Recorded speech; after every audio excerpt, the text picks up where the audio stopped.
take a look. This is where the presidential race stands right now. You've got 50% for Joe Biden, 49% for Donald Trump, a slim lead right now. And think about those numbers right there. And then take a look when we look at the Senate race. And there is a slight shift, but it's still neck and neck. So you're seeing more than likely folks who are voting at the top of the ticket for the president, and then Thom Tillis, or for Joe Biden, and then Cal Cunningham. Because also, when you take a deeper dive, you look at like Mecklenburg County, and he's performing, Cal Cunningham, slightly less than what Joe Biden is. Joe Biden's number in Mecklenburg County, 66%.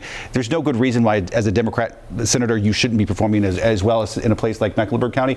And also, not that this is indicative of anything, but Cal Cunningham's made a big deal of the fact that he's from Lexington.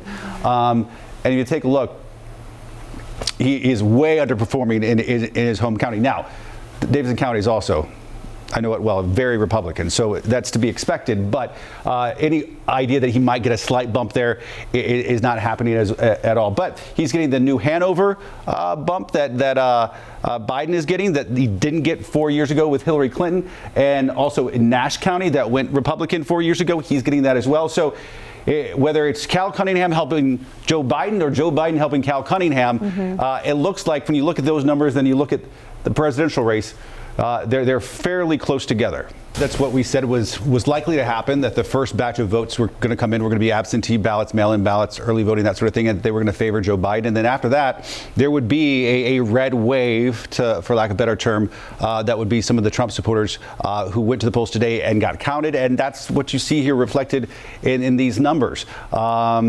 The president now with a 1 percentage lead over Joe Biden, but still, I mean, you're talking a few thousand people there, not as close as it was a few minutes ago, and we're starting to get numbers in from Union County that are starting to be reflected, and Mecklenburg County, those still coming in, but Biden keeping his percentage that what he's had. I talked about Cabarrus County earlier, and the president underperforming there, while Joe Biden doing considerably better, about 9% better than what Hillary Clinton did.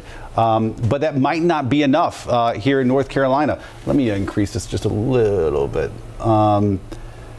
Because you still have big swaths of the state where the president remains very popular and where he is performing to what he did, 4 years ago. Let me take a look at Lincoln County, because in our viewing area, Lincoln County has been one of the consistent there you go. 73%. So he's performing a little bit not as well, about 4 percentage points below from what he was doing, but still might be enough. So as we've said time and time again, he's got to Joe Biden's got to run up his votes in the urban centers, in the Asheville's, in the Greensboros, in the Charlottes, and the Raleighs, and the even Wilmingtons. But if he doesn't, then that probably be sort of a difference maker between the two. Let me go ahead and bring in Scott Huffman.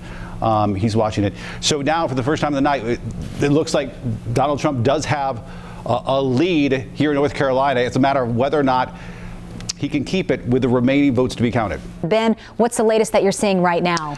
So we have this word in politics, bellwether.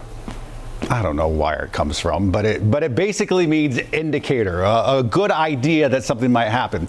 And you can have it at the local level, you can have it at the state level, you can have it at the county level, but it gives you some idea of this might be where this is headed. And if you believe these things are typically true, and there's some conventional wisdom to it, take a look at these counties.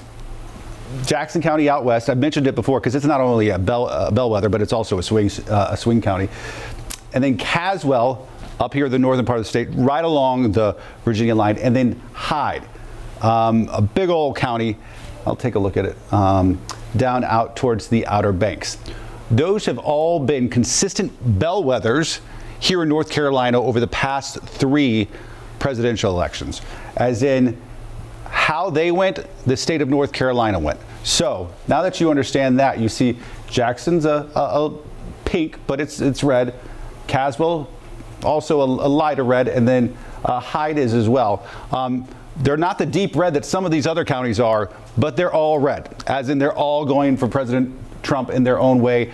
57% in Hyde County, Caswell County 59%, and then down to Jackson County 53%. So if you believe in bellwethers, and these 3 counties have accurately predicted in the last 3 presidential cycles, the way they voted, so did the state of North Carolina. it looks like it's going to be North Carolina being Trump country again this year, if you go by that. Now, the thing is with bellwethers, they're 100% accurate until they're not.